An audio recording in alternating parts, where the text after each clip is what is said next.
Imagina colocar sua fé num médico, acreditando que ele quer o seu bem. Você confia a ele sua saúde, sua vida. Mas o que acontece quando essa confiança é quebrada? E se as mesmas pessoas que prometeram te curar traem sua confiança da forma mais inimaginável? Essa é a realidade arrepiante do experimento Tuskegee de sífilis, um capítulo sombrio da história americana. Esse experimento, conduzido pelo governo dos EUA, traiu a confiança de centenas de homens afro-americanos, deixando uma marca indelével na ética médica e na relação entre o governo e seus cidadãos. O experimento Tuskegee de sífilis é uma história de racismo, negligência médica e abuso de poder. É uma história que precisa ser contada e lembrada, para que não repitamos os erros do passado. O experimento Tuskegee de sífilis serve como um lembrete brutal do potencial para o mal, mesmo em nome da ciência. Este estudo é um dos exemplos mais notórios de abuso de poder e negligência ética na história médica. De 1932 a 1972, o Serviço de Saúde Pública dos EUA conduziu um estudo no condado de Macomb, Alabama, para observar a progressão natural da sífilis não tratada em homens afro-americanos. Esses homens foram enganados e informados de que estavam recebendo tratamento médico gratuito. O experimento, repleto de violações éticas, deixou uma mancha indelével na história da medicina e das relações raciais nos Estados Unidos. Os participantes não foram informados da verdadeira natureza do estudo. Por 40 anos, o governo americano deliberadamente permitiu que centenas de homens sofressem e morressem de uma doença tratável, tudo em nome da pesquisa. As consequências foram devastadoras para as famílias e comunidades afetadas. Os arquitetos do experimento justificaram suas ações alegando que a sífilis afetava homens negros, de forma diferente dos homens brancos, uma suposição racista enraizada na pseudociência da época. Essa justificativa foi usada para perpetuar o estudo.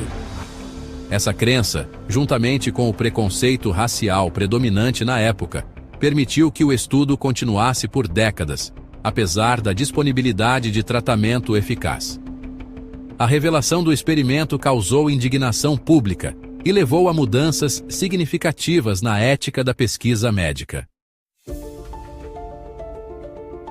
Para entender o experimento Tuskegee de sífilis, precisamos primeiro entender o contexto histórico em que ele ocorreu. Este experimento, que se estendeu por décadas, teve suas raízes em um período de extrema desigualdade racial e social. Os anos 1930 foram uma época de profunda segregação racial nos Estados Unidos, particularmente no Sul. A segregação não era apenas uma prática social, mas também uma política institucionalizada que afetava todos os aspectos da vida cotidiana.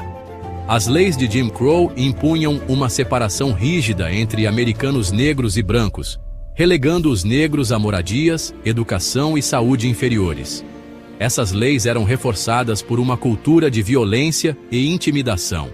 A sífilis era uma grande preocupação de saúde pública na época, afetando desproporcionalmente os afro-americanos devido à pobreza, à falta de acesso à saúde e ao racismo sistêmico. A doença era vista como um problema que precisava ser controlado, mas as soluções propostas, muitas vezes, ignoravam a dignidade humana. Essa disparidade alimentou a noção racista de que os negros eram inerentemente mais suscetíveis a infecções sexualmente transmissíveis, desumanizando ainda mais uma comunidade já marginalizada. Essas ideias preconceituosas foram usadas para justificar práticas médicas antiéticas. O Serviço de Saúde Pública dos EUA, encarregado de lidar com a epidemia de sífilis, viu uma oportunidade no condado de Macomb, Alabama. Eles acreditavam que poderiam estudar a progressão da doença sem tratamento, usando a população negra como cobaias. O condado tinha uma alta taxa de sífilis entre sua população negra, e a promessa de cuidados médicos gratuitos apresentou um grupo conveniente de sujeitos para seu estudo antiético. Infelizmente, esses cuidados médicos eram uma fachada para um experimento cruel e desumano. O experimento Tuskegee de sífilis se aproveitou da vulnerabilidade de homens negros empobrecidos, explorando sua falta de acesso à saúde e sua confiança na autoridade governamental.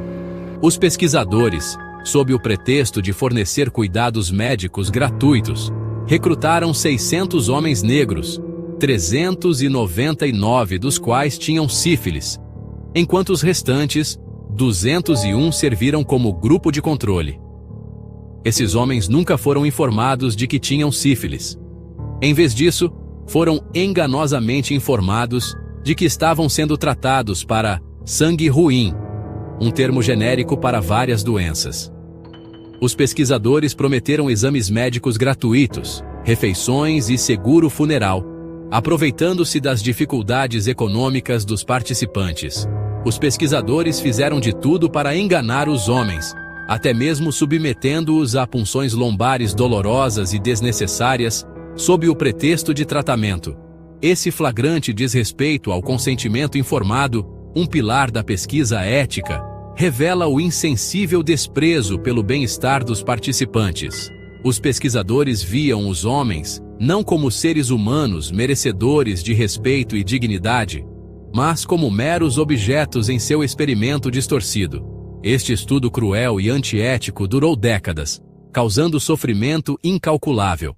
A revelação do experimento ao público em 1972 chocou a nação e levou a mudanças significativas nas diretrizes de pesquisa médica. Este episódio sombrio da história americana serve como um lembrete da importância da ética na pesquisa e do respeito pelos direitos humanos.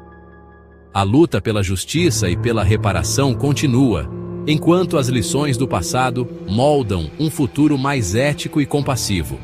A história do experimento Tuskegee é um testemunho do poder da verdade e da necessidade de vigilância constante contra abusos. Que nunca esqueçamos as vidas afetadas e que continuemos a lutar por um mundo onde a dignidade humana seja sempre respeitada. A história do experimento Tuskegee é um lembrete sombrio, mas necessário, da importância da ética na pesquisa médica. Que possamos aprender com os erros do passado para garantir um futuro mais justo e humano.